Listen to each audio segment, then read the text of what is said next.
Hello, everybody. This is your boy, the Almighty Green Time, bringing you a video today, which is about 3 or 4 days late, but I'm making it now so I can go ahead and be done with it. It pertains to Hassan Reddick. So let's begin. Don't forget to comment, like, share, subscribe to this video. Please hit the notification bell on top. Smash the likes, please. Smash the likes. Let's go ahead and jump into this scenery, shall we? All right. Now it says agent takes making sense of contract resolution between Hassan Reddick and the Jets that ends holdout. The longest holdout since the 2020 NFL collective bargaining agreement increased the penalties for players under contract withholding services came to an end October 20, which was Monday, I believe. The New York Jets had an edge rusher, Hassan Reddick, reach on an agreement on a revised contract. The $5,241,628 performance bonuses added to Hassan Reddick's contract was enough for him to return to the New York Jets after a 90-day holdout.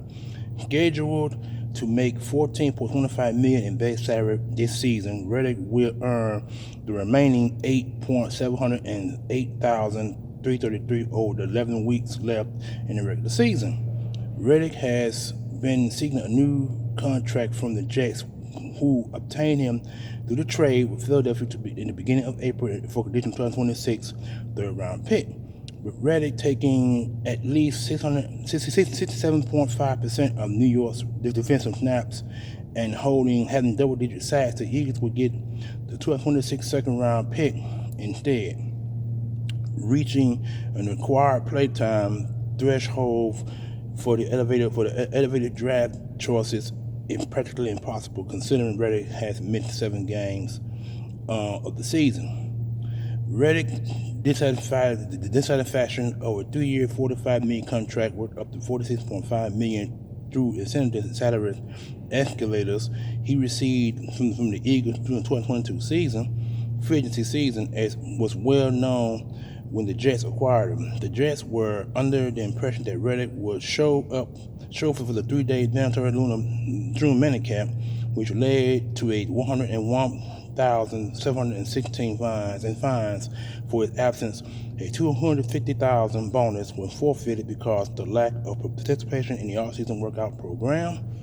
When Reddick didn't show up for the start of the training camp, the Jets were insisted that he and his holdout before discussing the contract. Reddick was adamant about staying away from the Jets until his contract was addressed. The Jets quickly dismissed the trade request Reddick made during training camp. The stalemate took an unexpected turn for a couple of weeks ago when the CAA Sports dropped Reddick as it climbed after he reportedly refused to accept the reworked 1-year deal that negotiated during the early part of the season. Reddick quickly hired Drew Rosenhaus after the split from CAA. The Jets gave Rosenhaus permission to seek a trade 48 hours window last week. And everything goes on to that, and I'm gonna go ahead and stick with that. And it says here, okay, I'm trying to cut to make the video cut short. Modifications were made on now I have to talk about Jones. Okay, it was done. Hold on, let me see. Reddick's, here it is. Reddick's $5,341,628 and performance bonuses are also an option bonus escalator for the same reason. The escalator gives Reddick a opportunity to earn a total of $14,050,061, which is nearly as much as his scheduled $14.25 million base salary. Technically, a $100 payment is required between the first day 25. Okay, 10 days of the 2025 waiver period, which is February 19th, Reddick's 2024 base salary has been reduced by a corresponding amount because of his payment contract year 2025 to 2027 with the same voting a date, which includes Reddick's original deal with the Eagles. I mean, this is a lot to talk about here. I ain't got time to read all of it because this is a CBS thing I'm reading to you guys, and man, this is a whole lot. But he says here he filed a grievance over $2.375 million. The Jets fined him and 3 preseason games. I remember reading about that one. Let me see. His signing bonus was $2.743 million for 24 for this year, and then $13.715 million signing bonus in the original deal. The Jets exercising these rights to the full extent means $685,750 on 25% of the $2.743 million in 24 in bonus and proration can be recouped for Reddick missing all training camp. So he's going to recoup all that money back. What they're saying here, and the recoupment increase is another 25%, at $685,750 once Reddick missed the regular season. So he all that money from week 1 to now, week 1 to last week, add up to $685,000. It says it became an additional 1/18 of the prorated amount of signing bonus each week any his holdout beyond the 4th week of the season, which were $457,167 with the 3 extra weeks. So the maximum Reddick can lose because of his holdout was $12,146,510. The breakdown as follows, and this here I'm gonna read the breakdown. That's gonna be it.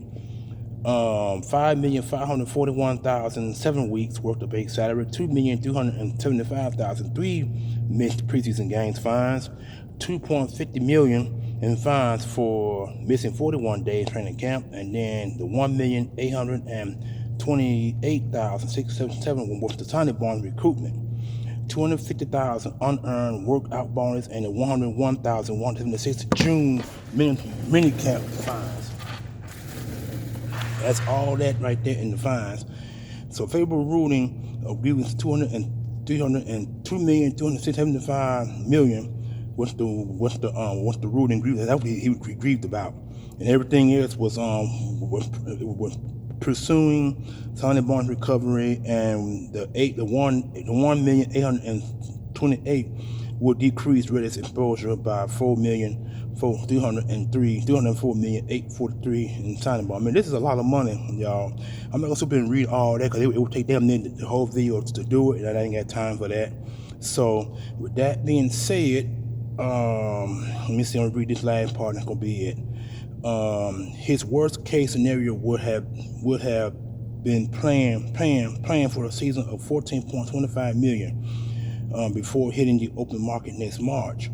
It's hard to imagine players in the future having difficulty negotiating for new deals or at the contract and pays following Reddick's four-step giving outcome. So overall, all the money that he had lost during training camp, minicamp, OTAs, and the beginning and preseason money, and from week 1 to week 7 actually, and the money he gained back, and that adds up to the money he already lost, which is 14 point whatever the amount of money was. He's gonna earn all that back between this week coming, the new week, going to the end of the season, which is probably 7 more weeks to go of the NFL season. So, with that being said, y'all, there's a lot. I mean, this guy had like I said, in the longest holdouts in 2020. And that was when, that was the pandemic year, if you guys think about it. A lot of players in the pandemic year really didn't want to play because they're afraid that if they catch that virus, it would spread through their families or spread through them. So a lot of that was going on, and that was some of the teams that were holding out at that time. So yeah, it's a good thing that he finally got back on get back on the field now. So we'll see what he actually can do. But I just hope the length of the holdout don't cause any injuries moving forward, because sometimes when you hold out that long, you can have injuries, and you can wind up blowing out an MCL, ACL, or you can hurt your ankle, you can break a toe, or anything of that nature can be minor or serious injury. So at the least, he might suffer some minor injuries that might give him some weeks that he probably gonna be out. But I hope he don't. I don't wish any injury on a guy like that. So I hope that he can play the rest of the week, get the money that he deserves, and move forward. You know what I'm saying? Because the Jets could franchise tag him, but I I can't remember a 30-year-old player being franchise tagged by any team. So he's way over. He's way over the age of the franchise tag. Cause 30 years isn't too much. And if you do get franchise tag, that could be like 10, 15 million off the back. The money he finna make back now. So the franchise tag going to be for next season more than likely. But anyway, man, I'm glad he ended this holdout, you know, and you guys enjoy your Friday. I'm trying best to enjoy mine. I'm just glad Hassan Reddick finally ended this holdout. I'm out of here. Peace.